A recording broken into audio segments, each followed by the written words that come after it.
Você sabe quem são os 24 anciãos que estão descritos lá em Apocalipse? Será que são 24 anjos? Ou será que são 24 velhos ou anciãos de idade, né, idosos, que estão ao redor do trono? Se você não sabe, eu gostaria de convidar você a assistir esse vídeo até o final, que nós vamos tentar explicar quem são esses 24 anciãos que estão lá no céu.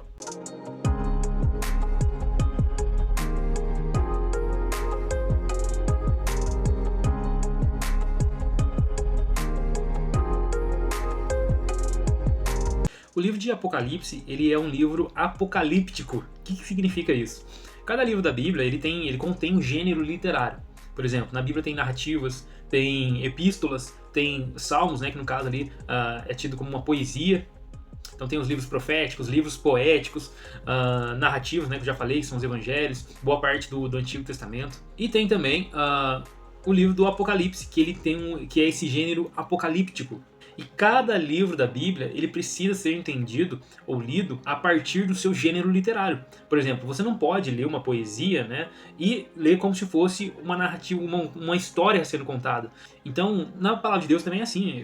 Cada livro da Bíblia ele foi escrito a partir de um gênero literário. E o conteúdo do Apocalipse, que é um conteúdo que é o gênero apocalíptico, e esse gênero ele era muito comum ali entre 200 anos antes de Cristo e 200 anos depois de Cristo. Muitos vão conhecer o livro de Enoque, né? Contém ali algumas doideiras lá, o pessoal ouve falar e tal. Também é um gênero apocalíptico, ou seja, esse gênero ele não é exclusivo do livro do Apocalipse, mas ali no ambiente em que foi escrito, no tempo em que foi escrito, esse gênero apocalíptico já era conhecido pelos judeus e pelos povos ali do primeiro século. O conteúdo do Apocalipse ele é majoritariamente simbólico e figurado, né? Ele é enigmático, porque isso é a forma como esse gênero ele se expressa. É muito comum nós vermos símbolos, vermos algumas figuras no livro do Apocalipse, e essas figuras, geralmente tendem a representar uma verdade, uma realidade. E nós precisamos olhar para essas figuras como sendo de fato figuras e não literais. Esse é o grande problema de algumas interpretações no livro do Apocalipse, é que muitas pessoas olham para o livro do Apocalipse, leem tudo de forma literal. E se a gente lê tudo que está lá de forma literal, a gente vai incorrer em vários perigos de concordância, de gênero literário, exegético, e a gente vai cometer algumas atrocidades aí quando a gente chegar principalmente na parte onde tem as bestas, onde tem ali geralmente figuras de animais.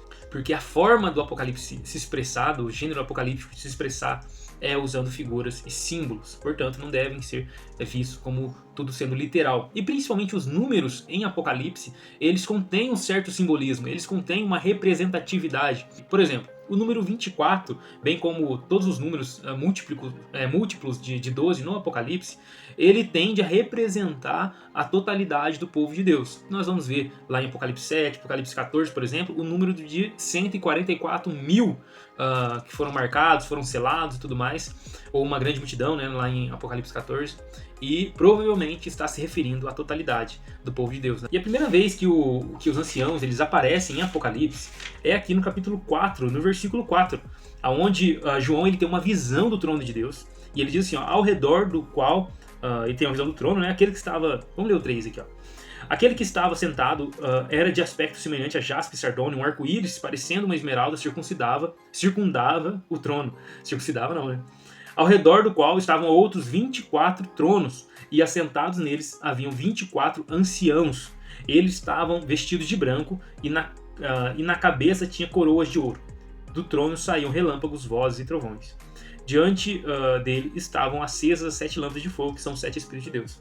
E aí lá embaixo, no versículo 10, vai falar assim, ó, os 24 anciãos se prostraram, né, eles tiveram uma revelação. Olha, coisa maravilhosa isso aqui, cara. O livro do Apocalipse é um dos melhores livros da Bíblia, sem sombra de dúvida. Toda a Bíblia é maravilhosa, mas esse Apocalipse aqui, ele é incrível, cara. Eles viram, né, ali o trono de Deus e começou a adoração, e os seres viventes davam glória, e aquele que está sentado no trono para todo sempre. Nossa, um negócio poderoso. Meu Deus, não vejo a hora de chegar. No versículo 10 diz assim, ó, os 24 anciãos se prostraram diante daquele que estava sentado no trono e adoraram aquele que vive para todo sempre. Eles lançaram as suas coroas diante do trono e dizem, Tu, Senhor e Deus nosso,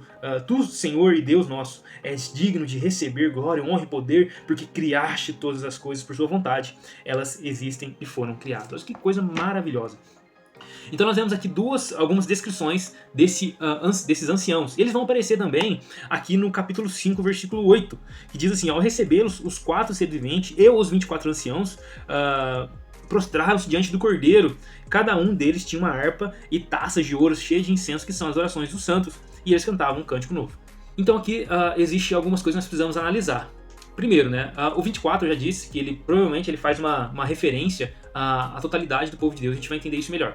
No Antigo Testamento, a gente vê que os anciãos eles eram homens que representavam o povo. Eles eram revestidos de autoridade, eles tinham autoridade para representar o povo. Eu vou deixar aqui uns versículos, por exemplo, Deuteronômio 21, Isaías 24, e outros textos também vão trazer essa referência. Outra coisa, no templo, né, no Antigo Testamento, Davi ele faz uma separação de 24 turnos ali de sacerdotes para servir no templo, e o papel deles era um só, né? A atividade deles no templo era a adoração. Então, o livro do Apocalipse ele faz muito isso também, galera. Ele é o livro que mais faz alusão ao Antigo Testamento. Então, um dos métodos, ou a chave para nós entendermos o Apocalipse é ter ali um pouco de conexão, ou entender, ou estar bem conectado com o Antigo Testamento, né? Como eu já disse, o número 24, geralmente ele está conectado ali ao povo de Deus. Pode ser que esse número, ele represente, muito provavelmente a relação, a soma das duas alianças. 12 tribos de Israel, mais 12 apóstolos, ou seja, a totalidade do povo de Deus. Então quem seria esses 24 anciãos?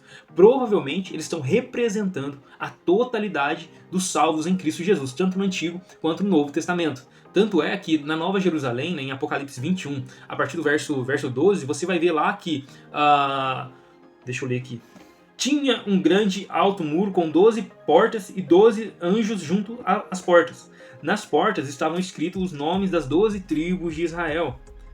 Aí depois no 14 fala assim, ó, o muro da cidade tinha 12 fundamentos e neles estavam os nomes dos 12 apóstolos do Cordeiro. Então, você está vendo que faz essa ligação entre o Antigo e o Novo Testamento, a Antiga Aliança e a Nova Aliança? Então, muito provavelmente, esse lance do 24 anciãos pode estar conectado, sim, e provavelmente está relacionado, está representando a totalidade do povo de Deus. E aí já perde o mistério, né? Mas para a gente continuar, para entender se de fato pode ser isso mesmo. Porque no livro do Apocalipse, a gente tem que ter essa humildade, tomar esse cuidado de poucas coisas em Apocalipse a gente pode afirmar com certeza, tá? Poucas coisas em Apocalipse nós podemos afirmar com certeza. Algumas delas sim, a maioria a gente tem que falar provavelmente seja isso, provavelmente seja aquilo. E nisso eu gosto muito do comentário do Gordon Fee, né, que eu sempre falo aqui, e o Eric sempre menciona, né? Poxa, o Lan sempre cita o Gordon Fee e tal, porque eu realmente é um cara assim que eu admiro bastante, o pouco que eu já li dele, né? Ele, no seu comentário de Apocalipse, ele faz muito isso. Ele diz, provavelmente é isso, pode ser que seja, muito provavelmente. Poucas coisas é afirmado ali, né? Principalmente nas partes mais enigmáticas, né? E aí nós vemos também que os 24 anciãos, eles estão com vestes brancas. E o que significa vestes brancas, né? Essas vestes, elas estão conectadas à pureza, com certeza, né? Que é o contrário de vestes sujas, como a gente vai ver lá em Zacarias 3, em Ezequiel, no capítulo 16, onde fala ali dessa lance das vestes impuras, de dar novas vestes. Então, eles receberam vestes brancas. E por que isso pode se referir também aos salvos em Cristo Jesus? Porque essas vestes, quando a gente vai ler lá em Apocalipse, no capítulo 3, versículo 5, tá falando assim, ó, o vencedor será igualmente vestido de branco. Entende? Então, quem que é aqueles que estarão vestidos de branco? Aqueles que perseverarem em Cristo Jesus. Então, quando olho para esses anciãos, eles têm características que são dadas somente aos salvos. Então, essa é uma das coisas pelos quais, um dos motivos pelos quais pode-se entender que se referem a todo o salvo, tanto da antiga quanto da nova aliança, né? A completude dos salvos aí. Só que a gente não vai ver sempre essa clareza em todas as vezes que eles aparecem. Por exemplo, em Apocalipse 7, a gente vai ver um ancião conversando com João.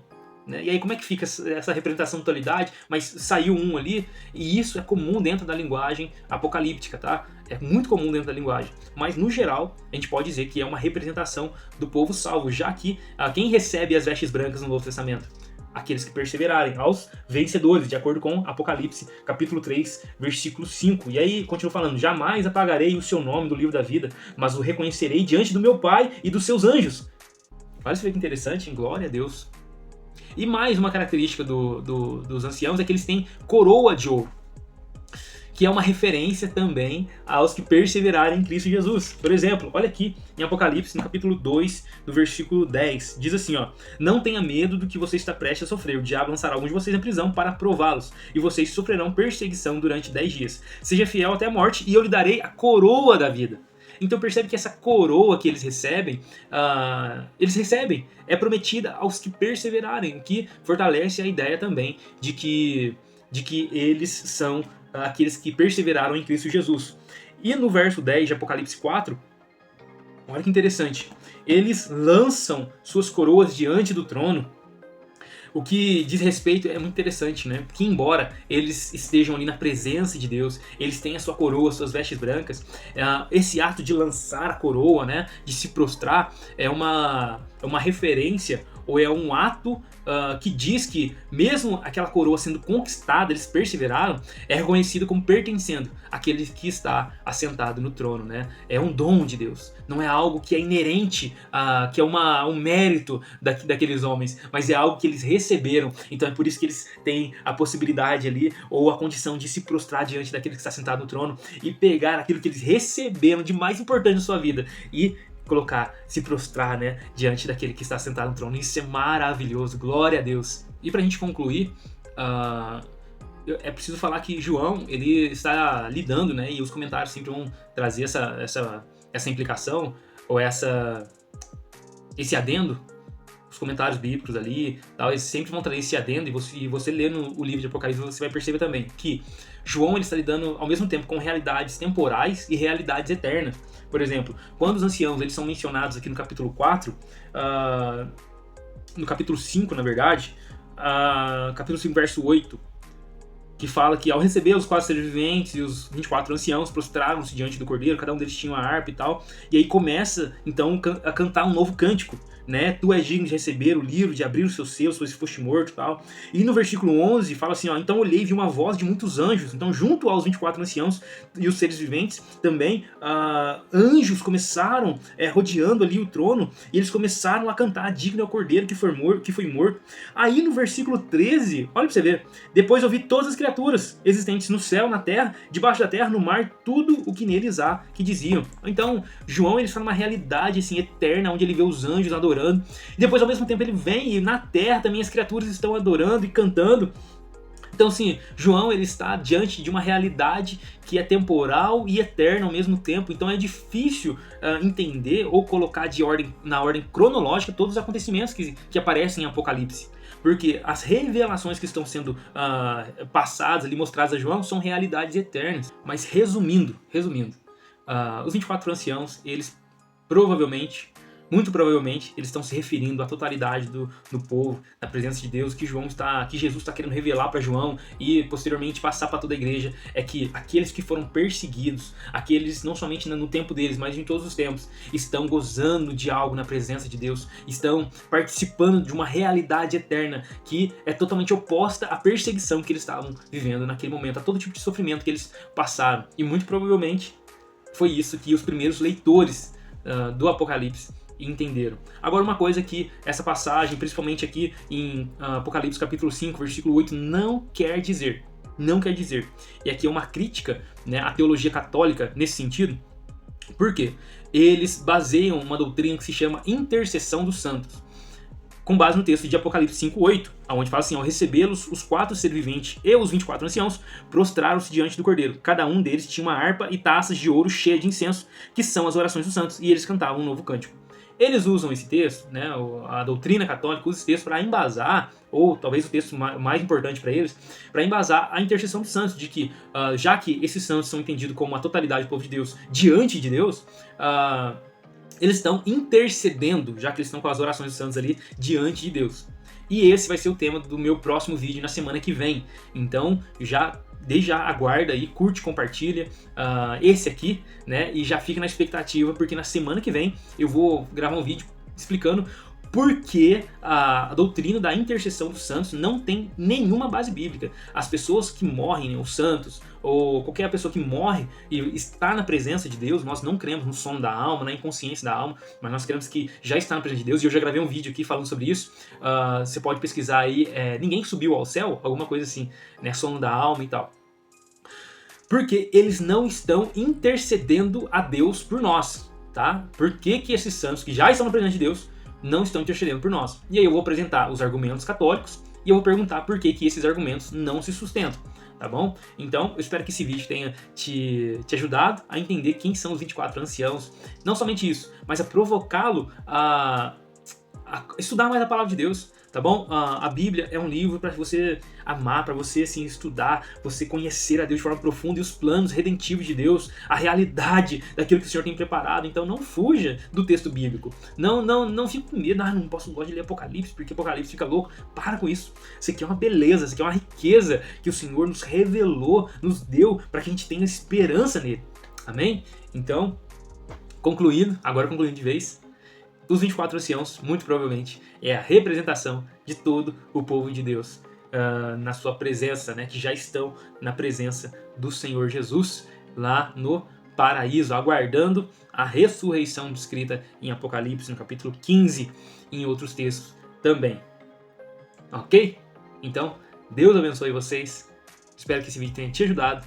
Desde já compartilhe esse vídeo com algum seu pastor. Eu concordo com isso aqui e tal. Coloque nos comentários aí por que você concorda, por que você discorda. A gente não tá aqui para falar verdades absolutas, mas em humildade, assim, expor a palavra de Deus. Tá joia? Então, nos ajuda na divulgação desse vídeo. Segue a gente nas redes sociais, 3D Oficial, o Alan Glauber, Ericão, lá no Instagram. E fique atento pro próximo vídeo da semana que vem, que eu já dei o spoiler aqui de qual será o tema. Valeu!